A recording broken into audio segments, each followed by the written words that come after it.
Hello guys, good morning to all of you. This is Magiraj here and now we are going to get discuss about the moving coil galvanometer. अब हम चल कुंडल धारा मापी के बारे में डिस्कस करने जा रहे हैं। तो चल कुंडल धारा मापी, जिसे हम बोलते हैं moving coil galvanometer. Moving coil galvanometer ये है MCG, मूविंग कॉइल गैल्वेनोमीटर। तो क्या होता है, इसका सिद्धांत क्या होता है? तो मूविंग कॉइल गैल्वेनोमीटर में ये दो प्रबल चुंबकीय ध्रुव होते हैं N और S।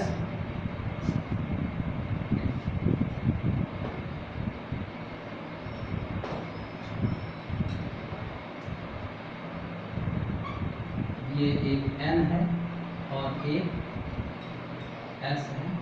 ये दो प्रबल चुंबकीय ध्रुव। यहाँ पर क्या है कि एक वृत्ताकार कुंडली इस तरीके से है जो धुरी के आसपास घूमती है अपने। तो यहाँ पर ये इस तरीके से घूमती है और यहाँ पर इसमें ये धारावाही चालक तार के असंख्य फेरे इस कुंडली में लपेटे गए होते हैं।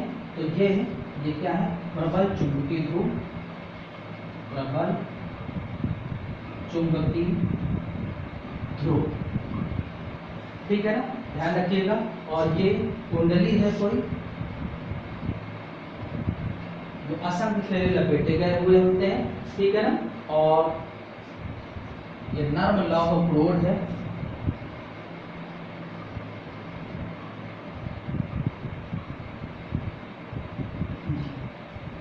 ठीक है ना। इसमें ये त्रिज्य चुंबकीय क्षेत्र है इस प्रकार से।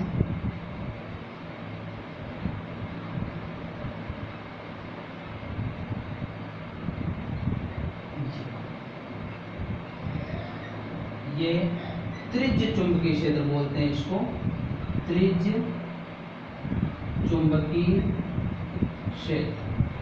तो ये जो वृत्ताकार कुंडली रखी हुई है, इसके कारण जो त्रिज्य चुंबकीय क्षेत्र उत्पन्न होता है वो B है, ठीक है ना।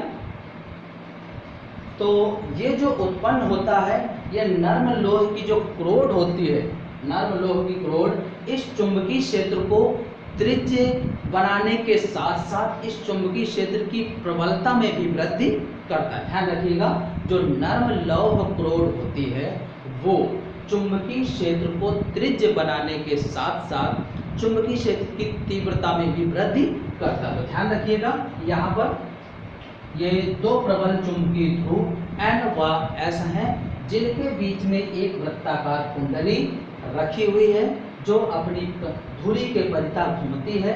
इस कुंडली में असंख्य चालक तार के असंख्य फेरे लपेटे गए हैं। माना इन फेरों की संख्या N है, ठीक है ना। और इस कुंडली का जो संबंध है एक मीटर पैमाने से कर देते हैं। ध्यान रखिएगा, इस तरीके से ये पैमाना है,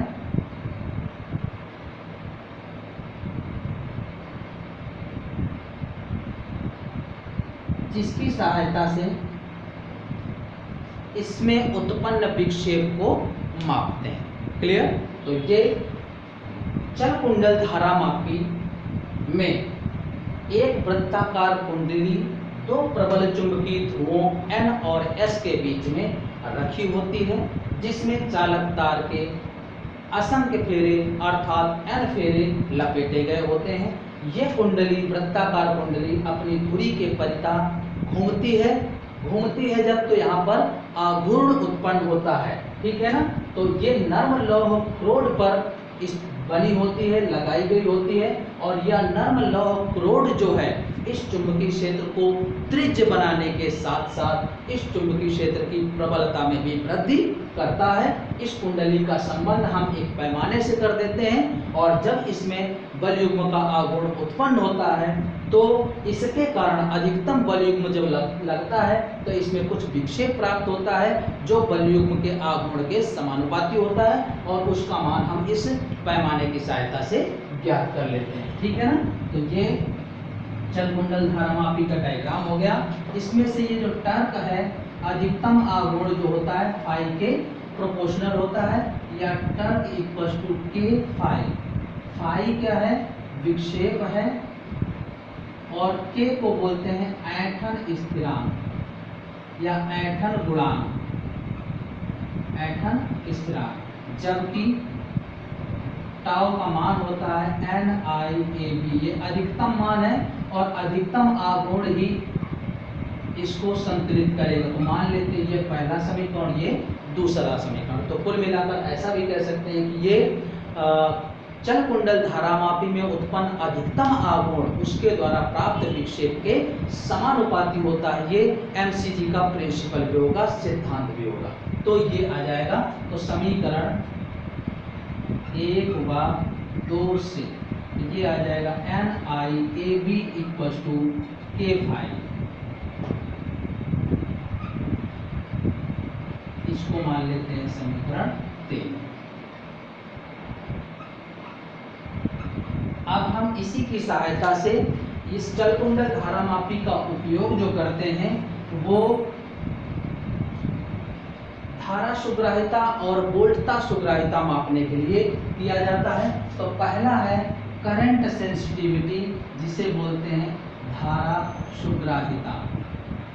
तो ये क्या होती है? CS equals to phi upon I. एकांक धारा पर प्राप्त विक्षेप धारा सुग्राहिता कहलाती है। तो देखिएगा, ये हमने K phi equals to NIAB ये पढ़ा था। तो ये इससे हम इसकी वैल्यू निकाल देंगे धारा सुग्राहिता के लिए फाई अपॉन आई की वैल्यू। तो फाई और आई को इधर ले आइए, तो ये आ जाएगा NAB अपॉन K, और ये क्या हो जाएगा? Current sensitivity. धारा सुग्राहिता का मान प्राप्त हो जाएगा। तो ध्यान रखिएगा, धारा सुग्राहिता का मान क्या होता है? परिभाषा क्या होती है? एकांक धारा पर प्राप्त विक्षेप का मान धारा सुग्राहिता होता है। इसी तरीके से वोल्टेज सेंसिटिविटी, इसको बोलते हैं वोल्टता सुग्राहिता। तो ये है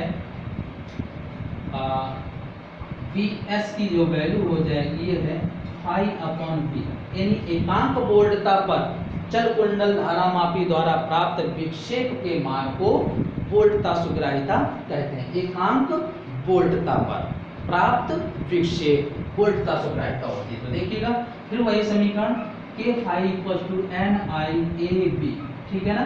तो अब देखिएगा यहाँ पर फाई अपॉन V करना है, तो NABI अपॉन K, और यहाँ पर भी V कर दिया, K इधर चला जाएगा, दोनों तरफ V से डिवाइड कर दिया, तो इससे ये बन जाएगी वोल्टेज सेंसिटिविटी।